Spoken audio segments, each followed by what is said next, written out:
요한복음 17장은 예수님의 대제사장적 기도로 알려진 유명한 본문입니다. 요한복음 12장까지는 예수님의 여러 가지 이적과 그에 관련된 스토리들이 소개가 되어 있었고요. 또한 13장서부터는 소위 말해서 다락방 강화로 알려져서 제자들과 예수님과 나누셨던 그 대화의 이야기들이 소개가 되죠. 17장에서는 이제 십자가를 앞에 두신 예수님께서 정말 간절하게 기도하시는 그런 내용이 소개가 되는데요. 그 내용은 먼저 십자가를 짊어지셔야 될 예수님 당신 자신을 위해서 기도하시고, 또한 제자들을 위해서 기도하시고, 또한 앞으로 올 모든 세대의 모든 성도들을 위해서 기도하시고, 또한 마지막으로는 그들이 하나됨을 위해서 기도하십니다. 요한복음 17장에 담겨진 예수님의 대제사장적 기도의 참으로 아름다운 영적 교훈을 함께 살펴보도록 하겠습니다.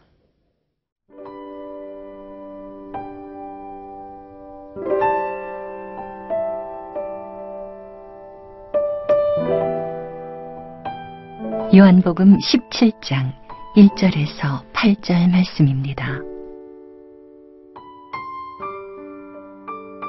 예수께서 이 말씀을 하시고 눈을 들어 하늘을 우러러 이르시되, 아버지여, 때가 이르렀사오니 아들을 영화롭게 하사 아들로 아버지를 영화롭게 하게 하옵소서. 아버지께서 아들에게 주신 모든 사람에게 영생을 주게 하시려고 만민을 다스리는 권세를 아들에게 주셨음이로소이다. 영생은 곧 유일하신 참 하나님과 그가 보내신 자 예수 그리스도를 아는 것이니이다.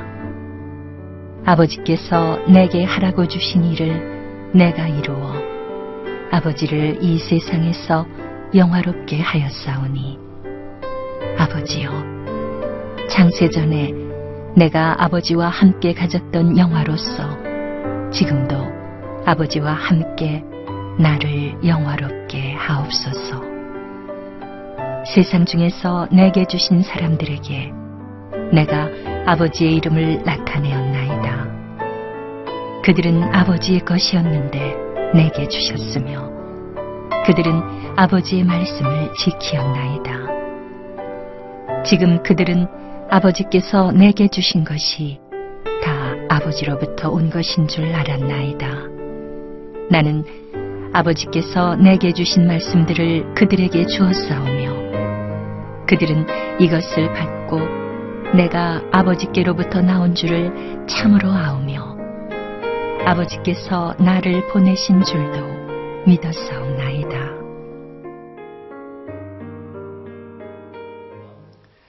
예수님의 대제사장적 기도의 그 첫 구절은 이렇게 시작이 됩니다. 아버지여, 때가 이르렀사오니 아들을 영화롭게 하사 아들로 아버지를 영화롭게 하게 하옵소서. 아버지여, 때가 이르렀사오니 십자가를 지셔야 될 그 때가 이제 이르렀다는 의미겠죠. 그런데 그 때를 향해서 기도하시는 그 주님, 아버지여, 아버지여라고 그렇게 고백을 하십니다. 여러분, 기도에 여러 가지 교훈이 있죠. 기도의 방법, 또한 기도의 내용, 또한 기도의 여러 가지 자세, 이 많은 부분도 중요하지만 사실 기도에 있어서 가장 중요한 것은 기도의 바른 대상을 아는 것입니다. 기도는 기독교만의 전유물이 아니죠. 다른 종교에도 기도의 열정적인 모습들을 볼 수가 있습니다. 하지만 가장 중요한 것은 기도의 올바른 대상이에요. 내가 기도드리는 그 기도를 받으시는 그 대상이 누구신가에 대한 분명한 확신과 사실이죠. 주님께서는 그 마지막 순간에 기도하시는데 그 기도의 대상이신 하나님을 가리켜서 아버지여라고 그렇게 고백을 하십니다. 이 아버지여, 이 아버지라는 단어는 5절까지 무려 10번이나 나오고요. 그리고 이 17장 전체적으로 볼 때는 무려 54번이나 나올 정도로 그 마지막 순간에 주님께서 드리시는 그 기도의 대상이신 아버지에 대한 아주 친밀하고 밀접한 그런 관계성들을 지금 엿볼 수가 있는 거예요. 그 아버지 되시는 그 하나님께, 그 아버지께 무엇을 위해서 기도하시는가? 이제 십자가를 짊어지셔야 되는데 그 십자가의 의미는 2절의 내용처럼 아들에게 주신 모든 사람에게 영생을 주게 하시려고, 영생을 주게 하시는 하나님의 그 사랑의 표현이라는 거죠. 영생. 도대체 그 영생은 어떤 것인가? 3절 말씀입니다. 영생은 곧 유일하신 참 하나님과 그가 보내신 자 예수 그리스도를 아는 것이니이다. 영생은 아는 것입니다. 무엇을, 누구를? 하나님을 아는 것이고 유일하신 참 하나님을 아는 것이고 그가 보내신 예수 그리스도를 아는 것입니다. 여러분, 아는 것이 힘이다라는 격언이 있죠. 아는 것은요, 굉장히 중요한 파워입니다. 때로는 너무나도 중요한 그런 지식을 그 정확한 타이밍에 알지 못해서 후회를 할 때가 있어요. 나중에 알고 나서 땅을 칠 때가 있습니다. 때로는 너무나도 고생을 해서 어딘가를 향해 갔는데 너무나도 빨리 쉽게 갈 수 있는 숏컷이 있고 지름길이 있었음을 뒤늦게 아는 경우가 있죠. 그냥 우연히 가서 건강검진을 했는데 아주 심각한 병을 거기에서 깨닫고 진단받는 경우가 있죠. 이처럼 지식은 어떤 상황에서는 굉장한 어떻게 보면 이득과 손해를 왔다 갔다 할 수도 있게끔 하고요. 때로는 우리의 생명을 왔다 갔다 할 수 있게끔 하는 굉장히 중요한 그런 지식이죠. 그런 지식, 이 아는 것, 영생을 얻을 수 있는 지식이 있다는 것은 얼마나 놀라운 그런 사실입니까? 영생을 얻을 수 있는 지식, 그 아는 것, 거기에 대해서 7절과 8절에서도 이렇게 강조하고 계세요. 지금 그들은 아버지께서 내게 주신 것이 다 아버지로부터 온 것인 줄 알았나이다. 나는 아버지께서 내게 주신 말씀들을 그들에게 주었사오며 그들은 이것을 받고 내가 아버지께로부터 나온 줄을 참으로 아우며. 안다라는 거예요. 그 알을 통해서, 그 지식을 통해서 믿음이 생기고 그 믿음을 통해서 생명을 얻고 영생을 얻게 된다는 이 놀라운 과정.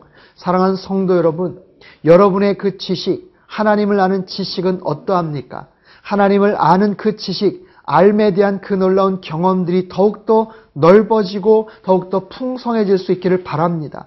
내가 과거에 옛날에 경험하고 알았던 그 상태에서 머물지 마시고 날마다 그 하나님을 알아가는 참된 친밀함의 교제가 있기를 바랍니다. 오늘도 주님을 더 많이 알아가십시오. 그리고 더 많이 사랑하십시오. 그 안에서 온전한 믿음의 소유자들 될 수 있기를 바랍니다.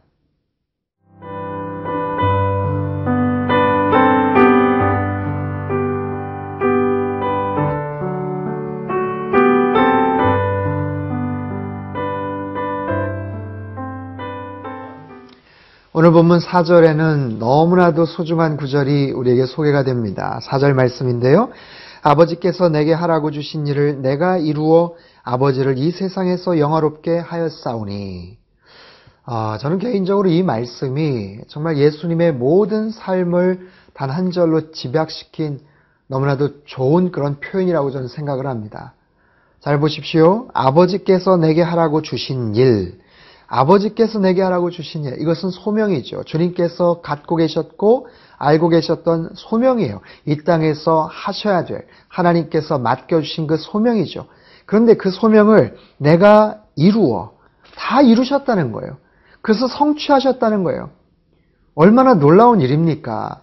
하나님께서 우리에게 맡겨주신 일을 다 깨닫지 못하고 살아가는 사람이 얼마나 많습니까? 나에게 무엇을 맡겨주셨는지, 내가 무엇을 하면서 살아가야 되는지를 늘 우리는 고민하면서 그렇게 살지 않습니까? 근데 그것을 다 아시고, 아실 뿐만 아니라 그것을 다 성취하셨다는 거예요. 이것처럼 완벽한 인생이 어디 있겠어요? 그런데 그것을 통해서 아버지를 이 세상에서 영화롭게 하였다. 더할 나위가 없는 너무나도 아름다운 표현이죠. 언젠가 우리의 정말 그 묘비명에 이렇게 짧게 한 구절 쓰여 있을 수 있다면 얼마나 좋을까요? 하나님께서 맡겨주신 일을 이 땅에서 다 성취해서 하나님께 영광 돌린 아무개, 영광 돌린 그의 인생, 저와 여러분의 삶도 예수님의 인생처럼 이 인생의 아름다운 그런 고백처럼 그렇게 살아갈 수 있기를 축복합니다. 그 주님께서 그 영광을 올려드렸다라는 표현을 5절에서는 이렇게 말씀하세요. 아버지여, 창세전에 내가 아버지와 함께 가졌던 영화로서 지금도 아버지와 함께 나를 영화롭게 하옵소서.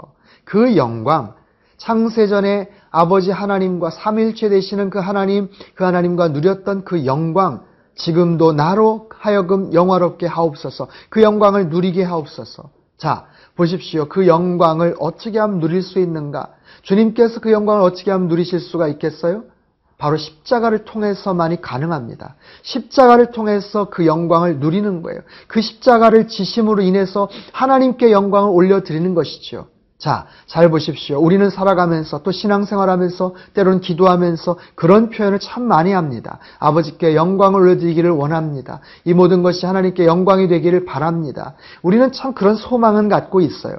그러나 구체적으로 어떻게 그 하나님께 영광을 올려드린다는 것인지, 그리고 그 영광을 올려드리기 위해서 나는 무엇을 하겠다라는 것인지에 대한 구체적인 실행 계획이나 고백은 참 부족한 편입니다.